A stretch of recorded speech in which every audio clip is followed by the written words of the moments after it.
President Perez, on behalf of the Ochi Day Foundation, which will be gathering in October in Washington, D.C., I would like to present you with their highest award. The award is named in honor of Metropolitan Chrysostomos, the righteous among the nations, the Greek Orthodox clergyman who saved many Jews on the island of Zakynthos during the Second World War by hiding them and identifying himself and the mayor of the town as Jews to the Nazis. This award is given to people who represent the symbols of the struggle against anti-Semitism, against racism, against intolerance, and against discrimination. And there is no one on earth today who represents those struggles more than you, President Shimon Peres. Thank you very much. I'm very honored and very touched, because for me Greek is not just a country. It's part of the history of my family and the ideology of my party, about which I shall say later on a few words. Wonderful. Thank you very much indeed.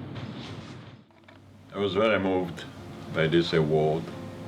It's very meaningful to me, because my connection are two of different natures. One is a family connection and the other is an ideological connection. The family connection is my father joined in the British Army in the Second World War, and he fought with them in Greece. And he understood that if he will be captured by the Nazis, they'll finish him. So he looked for a hideaway. And finally, he found that a monastery, where the monks decided to give him shelter.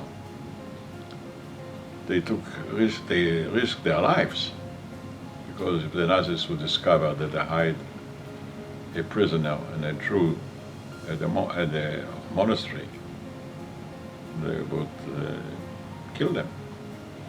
My father was overwhelmed. He was there for 2 years, and all the time the monks covered him and helped him.